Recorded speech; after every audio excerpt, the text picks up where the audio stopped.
क्या पढ़ते हैं आप लोग? साइंस। तो साइंस में ना सबसे पहले बताइए कि साइंस का स्पेलिंग क्या होता है। साइंस का स्पेलिंग क्या होता है? तो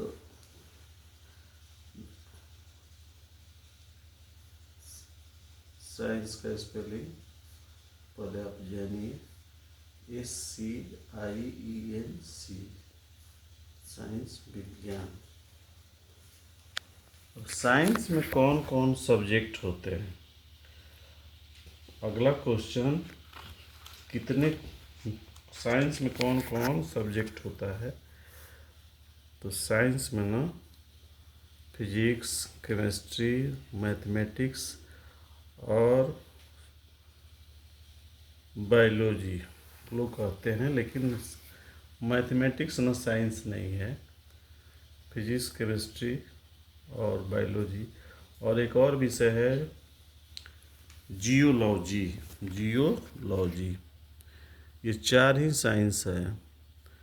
कहने को लोग कहते हैं कि MSc मैथ, BSc मैथ, लेकिन उसमें साइंस लगा हुआ है, साइंस नहीं है। इसलिए कि साइंस के साथ पढ़ते हैं, बाद में ऑनर्स करते हैं या PG करते हैं तो MSc साइंस कहलाता है। लेकिन आर्ट के बच्चे भी मैथमेटिक्स पढ़ते हैं, लेकिन उनकी डिग्री में अंतर होता है। अगर डिग्री के आर्ट के सब्जेक्ट लेकर, पॉलिटिकल साइंस, इकोनॉमिक्स लेकर भी आप मैथ पढ़ सकते हैं, लेकिन उसको उस डिग्री को कहेंगे मैथ BA, मैथ्स MA। और तो साइंस में विषय कितने हुए? फिजिक्स, केमिस्ट्री, बायोलॉजी और जियोलॉजी। जियोलॉजी भूगर्भ विज्ञान। अब इस साइंस में हम आपको क्या पढ़ाएंगे? इसमें हम आपको पढ़ाएंगे chemistry.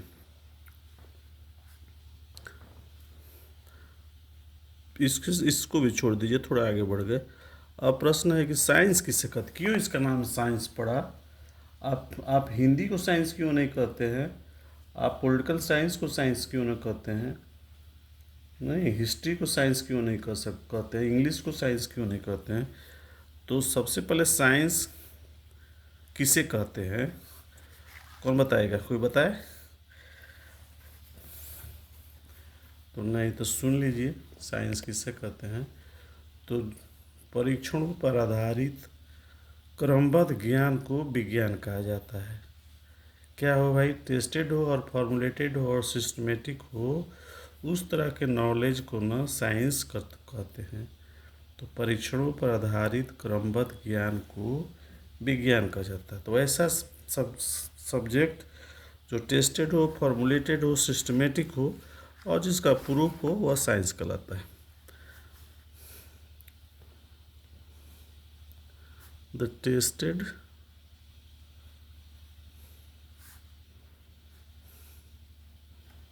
formulated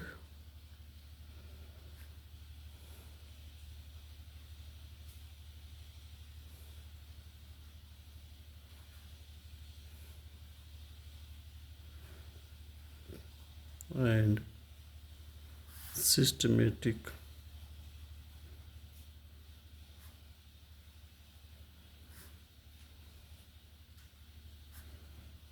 knowledge is called science.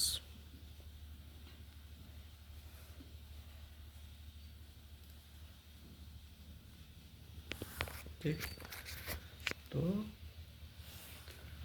विज्ञान किसे कहते हैं? तो विज्ञान उसे कहते हैं जो परीक्षणों पर आधारित क्रमबद्ध ज्ञान को विज्ञान कहते हैं। अब इस केमिस्ट्री में, इस साइंस में हम आपको क्या पढ़ाएंगे? केमिस्ट्री। कौन बताएगा केमिस्ट्री किसे कहते हैं? क्यों इसका नाम केमिस्ट्री है? इसी को फिजिक्स कहते हैं, क्या हर्ज है? कोई हर्ज है? इसी को बायोलॉजी कहते हैं, हो सकता है प्रश्न। हाँ, तो जो दो बात बताता है ना, उसको केमिस्ट्री कहते हैं। मैटर का, पदार्थ का, कंपाउंड का जो भी इंटरनल स्ट्रक्चर है, उसकी भीतरी ना संरचना कैसी है और उसका गुण क्या है, जो दो बात को बता देता है उसको केमिस्ट्री कहते हैं। और यह बात ना बायोलॉजी वाला बताएगा ना फिजिक्स वाला बताएगा, इसलिए इसका नाम हम फिजिक्स नहीं रख सकते, बायोलॉजी नहीं रख सकते, चाहे जियोलॉजी नहीं रख सकते।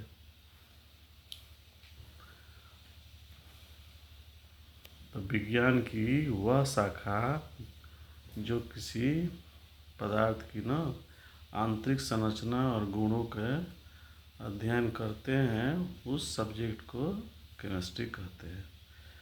नहीं तो विज्ञान की वह शाखा जिसमें पदार्थ की आंतरिक संरचना एवं गुणों का स्टडी किया जाता है, अध्ययन किया जाता है, उसको केमिस्ट्री कहते हैं।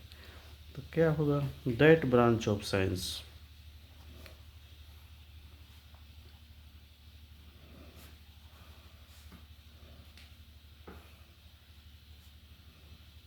that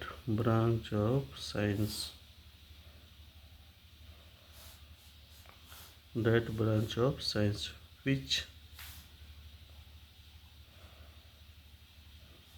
define or express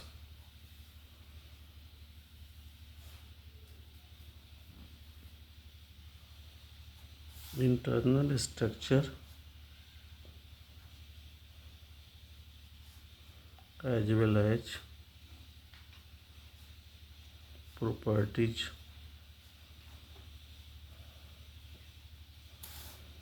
of the compound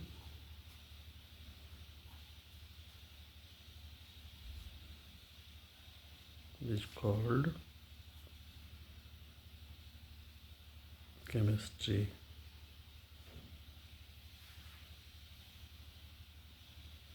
तो जो दो बात बता दे, इंटरनल स्ट्रक्चर और प्रॉपर्टी, जो दो बात को बता दे उसे केमिस्ट्री कहते हैं। इस बात को ना फिजिक्स वाले बता सकते हैं, ना बायोलॉजी वाले बता सकते हैं, इस बात को केमिस्ट्री वाला ही बता सकता है, दूसरा कोई नहीं बता सकता। जैसे आपकी बाइसिकल है, तो आपका बाइसिकल में ना टायर क्या है? रबड़ है, लेकिन उसका ना रिंग क्या है? तो स्टील है। फ्रेम क्या है? लोहा है, लेकिन उसमें जो सीट है, सीट लगा हुआ है, वो क्या है? लेदर है। कवर क्या है? प्लास्टिक है। हैंडल ना स्टील है, लेकिन उसका मुठिया क्या है? प्लास्टिक है। और वही उसमें बेल जो लगा है, घंटी लगी हुई, क्या है? पीतल है। ऐसा क्यों? नहीं, कभी सोचे हैं? साइकिल तो आप चलाते हैं, लेकिन कभी सोचे हैं कि ना कि पहिया जो है वो तो रबड़ है, लेकिन ना उसका रिंग जो है सो क्या है? स्टील है। फ्रेम क्या है? लोहा है, लेकिन वह तो स्टील नहीं है। क्यों? बताए कोई? तो देखिए, हम ना लोहा का पहिया नहीं बनाएंगे, इसलिए कि लोहा में ना इलास्टिसिटी का गुण नहीं है, उछाल, उसमें ना लचीलापन नहीं होता है। इलास्टिसिटी का गुण होता है रबड़ में, इसलिए पहिया रबड़ का बनाते हैं। फुटबॉल को आप कितना जोर से मारते हैं, उछलता है, लेकिन लोहा को मारेगा तो आपका पैर घायल हो जाएगा। तो इस इलास्टिसिटी के गुण के चलते पहिया ना रबड़ बनाया जाता है। और यह कौन बताया? केमिस्ट्री वाला बताया। एक बात ध्यान रखिए कि जितना भी मशीन हैं यहाँ, जितने मशीन हैं, चाहे आपकी बाइसिकल हो, मोटरसाइकिल हो, पंखा हो, बस हो, ट्रक हो, रेल हो, हवाई जहाज हो, जितना मशीन है सब फिजिक्स वालों की देन है। लेकिन उसमें जो मटेरियल लगा है ना, वो कौन बताता है? वो केमिस्ट्री बताता है, केमिस्ट्री वाला बताता है, कोई केमिस्ट बतलाता है। इसलिए साइकिल तो बनाया फिजिक्स वाला, ठीक है, लेकिन रबड़ का पहिया बनेगा एक केमिस्ट्री वाला बताया। अब दूसरा प्रश्न है कि रिंग स्टील क्यों है? फ्रेम तो लोहा है, लेकिन स्टील का हम लोग रिंग क्यों लगाते हैं?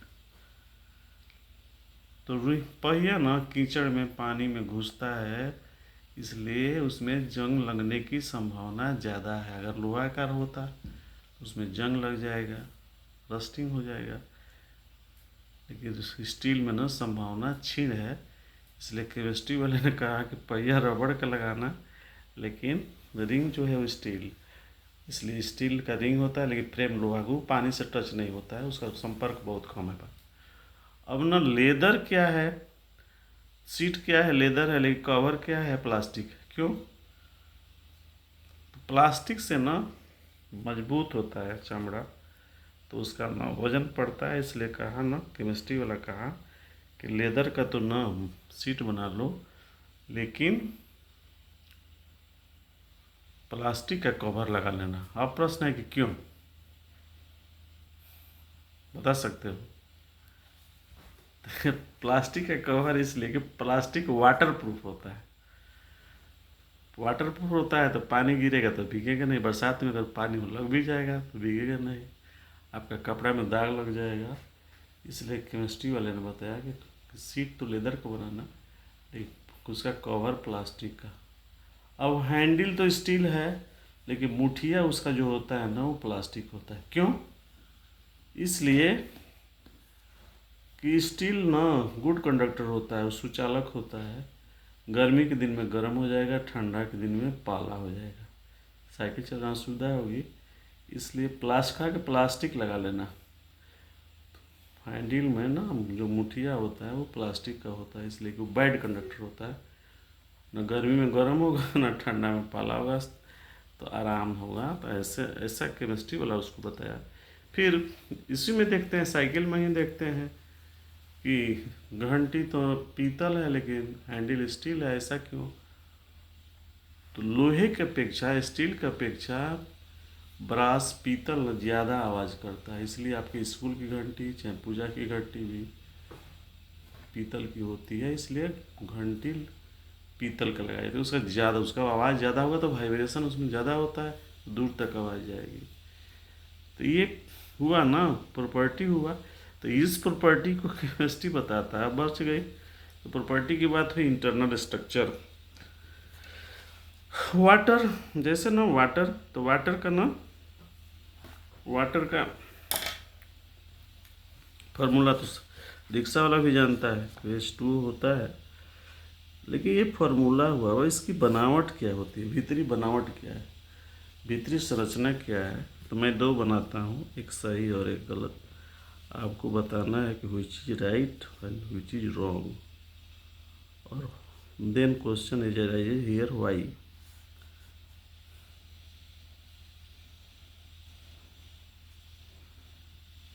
There are two structure of water molecule in which one is right, one is not right, wrong.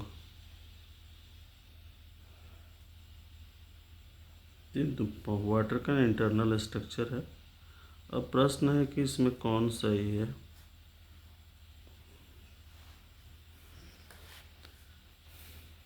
कौन सही है? मैं बता देता हूँ कौन सही, तो आप बताइए क्यों। मैं बता देता हूँ कि कौन सही है लेकिन आप बता दीजिए क्यों।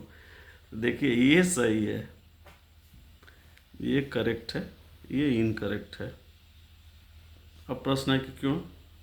इसका स्ट्रक्चर ना लीनियर है। क्या है? लीनियर है। जब कोई चीज़ लीनियर होता है तो उसमें एंगल कितना होता है? 180 डिग्री।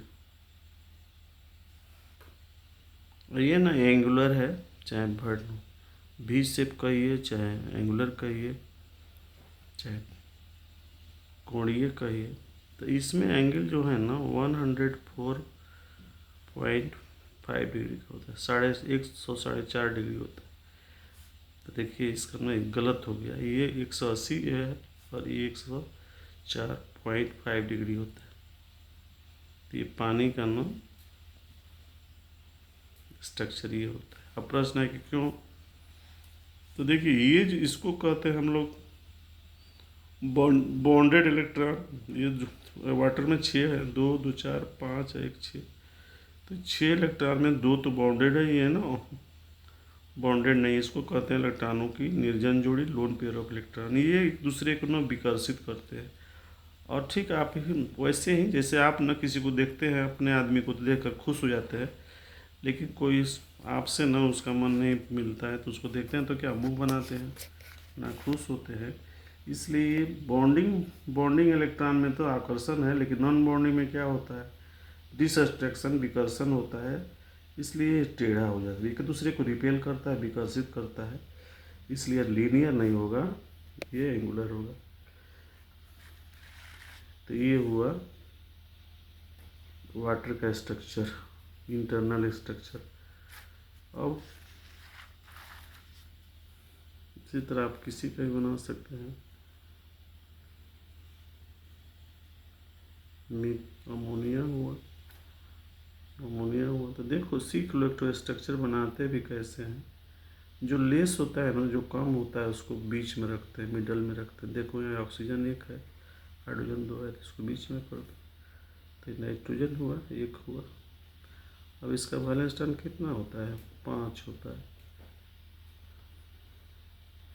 हाइड्रोजन का एक होता है, एक सिंगल बॉन्ड हुआ, ये 2 और ये 3, 3 इंटरनल स्ट्रक्चर हुआ। मिलाइएगा तो क्या हो जाएगा, ट्रेंगुलर कहते हैं, चाहे पिरामिडल भी कहते हैं। सही नाम पिरामिडल, पिरामिडल शेप होता है इसका। ऐसे ही मीथेन, फिर इसमें लेस है, मोर है, इसको कम वाले को बीच में रखते हैं। कार्बन की वैलेंसी 4 होती है।